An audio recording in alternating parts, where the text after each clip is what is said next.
მოგესალმებით მეგობრებო, მე კუბლა ვარ, ეს ჩემი YouTube არხი ფაუსტია და დღეს ახალ ეპიზოდს წერთ თქვენთვის. ჩვენი სტუმარი იქნება შოთა მიქელაშვილი. საკმაოდ დიდი გამოცდილება აქვს. ჩამოვიდა ოპერის პროგრამით, გააკეთა სოციალი, დაიწყო ბზარეულის აუსბილდუნგი და ახლა მუშაობს თავისი პროფესიით. რესტორანში, რომელიც ჩემს უკან არის ახლა, რესტორან კაიზერში, სადაც ჩავწერთ ინტერვიუს. ვისაუბრებ ბევრ თემაზე, მაგრამ მინდა რომ დღეს აუსბილდუნგზე, კონკრეტულად ბზარეულის აუსბილდუნგზე ძალიან ბევრი ინფორმაცია მოგეწოდოთ. ჩემი თხოვნა იქნება, რომ გამოიწეროთ ფაუსტის არხი, გააზიაროთ თქვენს მეგობრებში, ახლა წავიდეთ და ერთმანეთს შევხვდებით ინტერვიუზე შოთასთან ერთად. კონკრეტულად რა გამოვიდა, შეიძლება იგივე ხოლმე ისინი გამოუცდელები იყვნენ. Faktiskt პროფესია. სუპარული მასშტაბით. მოგესალმებით მეგობრებო კიდევ ერთხელ. გამარჯობა. შოთა, ვიზიც გელაპარაკეთ. და ვართ რესტორან კაიზერში. რამდენი ხანია რაც აქ მუშაობ? 2020 წლიდან ვარ აქ. როგორ ფიქრობ შენ რა? ანუ რა არის მაგის მიზეზი, რომ ამდენი ხალხი მოდის გერმანიაში და შენ შემთხვევაში რა იყო ეს გადამწყვეტი მომენტი, როცა გადასკვიდე რომ გერმანიაში წამოსულიყავ? ხო, ანუ პირველი იქიდან დავიწყოთ რომ მე რო გერმანიაში ჩამოვედი, მაშინ არ იყო ვიზა ლიბერალიზაცია და ესე მარტივად არ შეიძლებოდა ჩამოსვლა. ჩამოვედი აქ, იმიტომ რომ ჩემი შეყვარებული იყო აქ. და იმის გამო ჩამოვედი, თორემ მანამდე არც მქონდა გეგმაში საერთოდ აქ ჩამოსვლა. ხო. ეს იდეა. სამწუხაროდ საქართველოში ხა შექმნილი პოლიტიკური თუ არაპოლიტიკური მდგომარეობიდან გამომდინარე, ყველა ცდილობს სამწუხაროდ, მით უმეტეს ახალგაზრდები და რაც ყველაზე ძალიან რთულია, რომ წამოვიდნენ და ქვეყანა დატოვონ რა.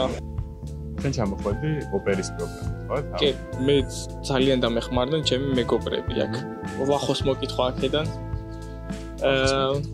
ვახო დამეხმარა ამ ოჯახის მოძებნაში. მოკლედ ურჩია ჩემი თავი, მაგრამ მე მანამდე კიდევ როგორც შენ თქვი, რაღაცა საიტები იყო, ზუსტად აღარ მახსოვს. მე მგონი eBay-ზეც მქონდა რაღაცა საიტები იყო მოკლედ. აღწერაში დავდებ იმ საიტებს, სადაც შეგიძლიათ რომ ოჯახები იპოვოთ.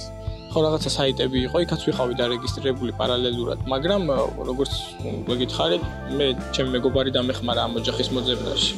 საშუალო პირველი ოპერი ვიყავი და შეიძლება შემდეგ ჩვენი პრობლემა, ანუ ჩვენი კონფლიქტი რაღაც წამოვიდა, შეიძლება ეგეც იყო, რომ ისინი გამოუცდელები იყვნენ ოპერებთან როგორ უნდა. ეგ ძალიან მნიშვნელოვანია ოჯახში სადაც მიდიხარ, რომ გამოცდილება გქონდეთ ოპერის სკოლას რა. ოპერობაზე ცალკე ჩავწერთ ვიდეოს, ვეძებ ადამიანს, რომელიც ეხლა აკეთებს ოპერს. ეს საინტერესო იქნება. და თან ისეთ ოჯახში აკეთებს, რომ უფლებას მოგცემს, რომ გადავიღოთ ის ყოველდღიური საქმიანობა. ხანოვაში ცხოვრობდა მაშინ ჩემი შეყვარებული და დავიწყე ჩემი სოციალის პროგრამა დაიწყე იქ, ხო? FSIOT მოგიწია თუ ბერდ? FSIOT. ხო, მე მგონი მაგათ შორის განსხვავება ადრე პრაქტიკულად არაფერი არ არის რა. ასაკობრივად არის რომ მე რაღაცას უფრო ამ ბოლო დროს როგორც ვიცი BFT-ს დაწყება გართულდა რა. მეც სოციალი მესაკეთებული მაქვს, მე დავიწყე FSIOT-ით და მე შუაგზაში დავბერდი და გადავედი BFT-ს, მაგრამ ანუ არაფერი არ შეცვლილა რა. თუმცა სხვათა შორის იქ სადაც მოვხვდი მე ამ სოციალზე, იქაც ეს ჩემი მეგობარი ვახო აკეთებდა სოციალს და იქ ისიც იქ დავეხმარა, კი, ქართული მეგობრები. ზოგადად ქართულიც არა, გერმანიაში რეკომენდაციები იდეალურად მოხდეს. სოციალზეც აუცილებლად გადავიდეთ ვიდეოს და ეგ თემა მინდა რომ კარგად ვაჩვენო როგორც ცხოვრობენ აქ ეგ ადამიანები და რისი შესაძლებლობები აქვთ რა.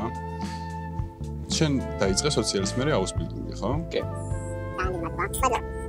როგორ იპოვე საერთოდ აუსბილდუნგი? აუსბილდუნგის ადგილი?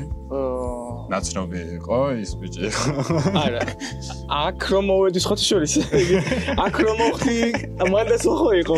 რა ქვია იმი? ვახო. ვახო გაგვაცანე. ვახო ყაზარეში გაგაცა.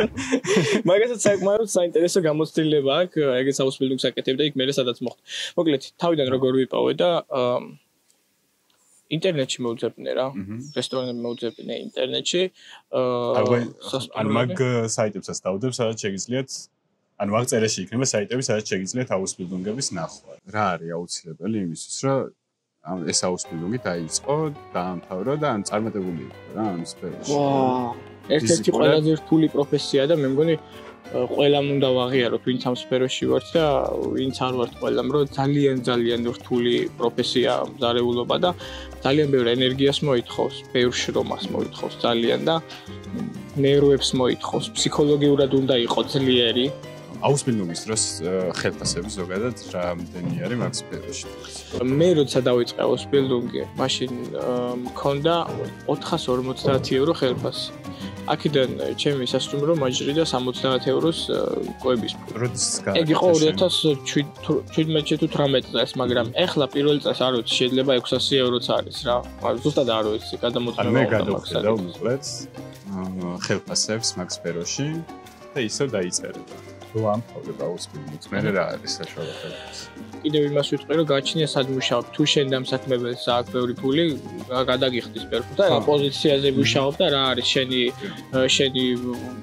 დავალება და რამდენი წლიანი გამოცდილება გაქვს და ასე შემდეგ, მაგრამ საშუალო ხელფასი რასაც უნდა ელოდებოდეს რა. საშუალოდ ალბათ უნდა ელოდებოდეს ადამიანი დაახლოებით 15 euro საათში. ამაზე მეტი იყო. აუსბილდინგის შემდეგ მაინც მოლაპარაკებაზე არიან რა ხელფასები. თან ისეთი ვაჭრობა მიდის რა, რაღაც ლილოს ბაზრობაზე რომ შენ იმას ეუბნები, წავედი რაღაცა და ბოლოს რაღაცა თანხაზე თანხმები. ხო, ესეც არის რა, იმიტომ რომ შენ რა თქმა უნდა შენ დამსაქმებელი რაც უფრო შედარებით ნაკლებს გადაგიხდეს იმისთვის ის არის მნიშვნელოვანი და შენთვის ის არის მნიშვნელოვანი რომ მეტი ხო ჩვენი ინტერესები გვაქვს ხო.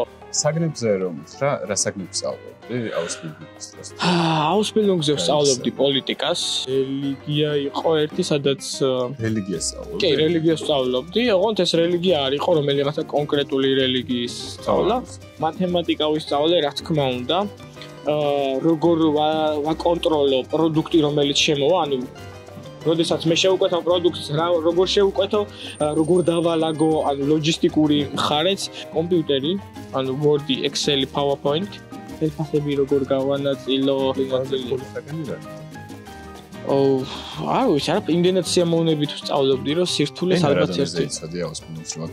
არ ვიცი, ალბათ A2 B1-ის დონეზე რა. და A2-ით просто აი პოლიტიკა დაუშვათ რომ ის ძალიან მიჭირდა კი. ძალიან მიჭირდა, მაგრამ ბევრს მეცადინეობდი სახლში, იმდენად მომწონდა ეგ. მე უკვე რა თქმა უნდა ეს სწავლის პროცესში ბევრი რაღაცეები ვისწავლე და ეს ტერმინოლოგია რო ვისწავლე, მე მარტივად მიდიოდა, რა მე იმდენად სიამოვნებით და სიყვარულით ვაკეთებდი ამ ყველაფერს, რომ აღარაფერი პრობლემა არ იყო რა. როგორ შევქმნა ჩემი მენიუ. ანუ როგორ დავამზადო კარტა და სხვათა შორის გამოცდაზე ერთ-ერთი პუნქტი არის რომ შენი დამზადებული მენიუს კარტა უნდა მიიტანო რა. იქ მე კიდე მთელი ამბები არის მაგასაც გეტყვი. ანუ ძალიან ბევრ დეტალს სწავლობ რა. მაგალითად კვერცხი რა, რისგან შედგება კვერცხი? ყველა დეტალი კვერცხისგან. როგორ შეგიძლია კვერცხი გამოიყენო? სამზარეულო კვერცხი იმიტომ ვთქვი რომ კვერცხი არის ერთ-ერთი მნიშვნელოვანი ეტაპი სამზარეულოში, ხო? ანუ კვერცხის აგებულება რისგან შედგება, რამდენი ხანი შეგიძლია კონდეს მაცივარში, რა პრობლემებია სალმონელა თუ ანუ როგორ შეწვა, როგორ დაამუშავო, ყველაფერს სწავლობ. და აი რასაც კვერცხზე სწავლობ, ისევე იგივე სწავლობ კარტოფილზე, ზეთზე, ქათამზე, თევზზე, ხორცზე და როგორ დაჭრა, როგორ შეინახო, ყველაფერს აბსოლუტურად.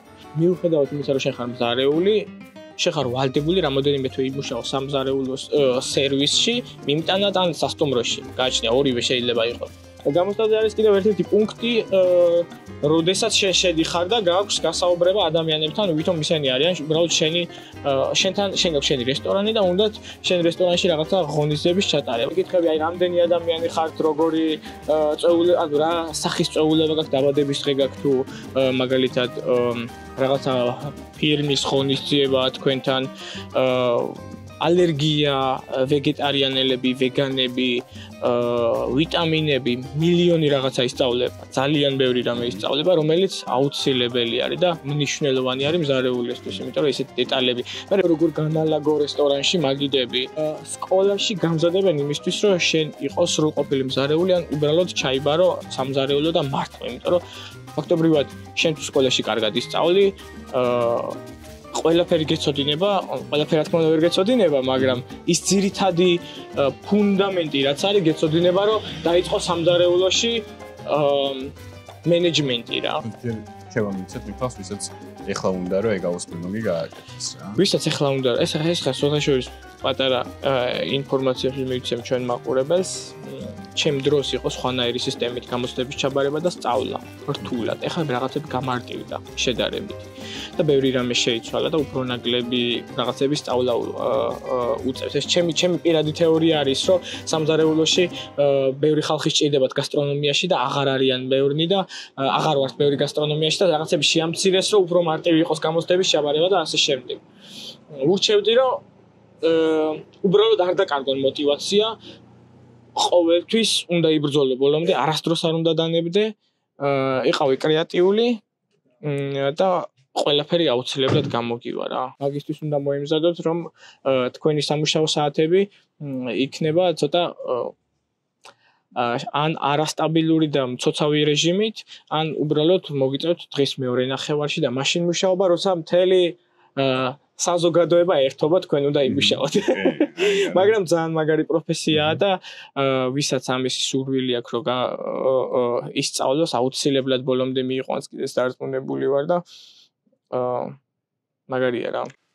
ეს იყო რა გემშვიდობებით გამოიწერეთ ახლა აუცილებლად. დაწერეთ კომენტარები, გაუზიარეთ ეს ვიდეო მეგობრებს, მეზობლებს, ნათესავებს, სულ ყველას, რომ უფრო მეტმა ხალხმა გაიგოს იმაზე, თუ რას აკეთებენ ემიგრანტები ზოგადად როგორ ცხოვრობენ საზღვარგარეთ.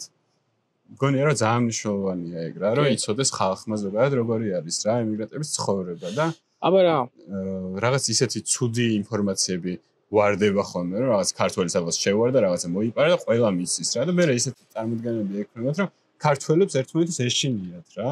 ძალიან საინტერესო არის ეგ რაც შენ დაიწყე და ყველაზე მეტად შენ ახლა მე მგონი ჩვენი მაყურებლების დახმარება გჭირდება რომ შენი გვერდი გამოიწერონ, ბევრი კომენტარი დაწერონ საინტერესო რა თქმა უნდა რაც აინტერესებთ ის კითხვები და მოიწონონ გამოვაწერონ და ამით დაგეხმარონ შენ რომ უფრო მეტი საინტერესო და მნიშვნელოვანი ინფორმაციები გაიჟღეროთ. დავედით, მოკლედ გემშვიდობებით. კარგად, ნახვამდის. Კარმატევს გისურვებ შენს და შენ მაყურებლებს. ძალიან დიდი მადლობა.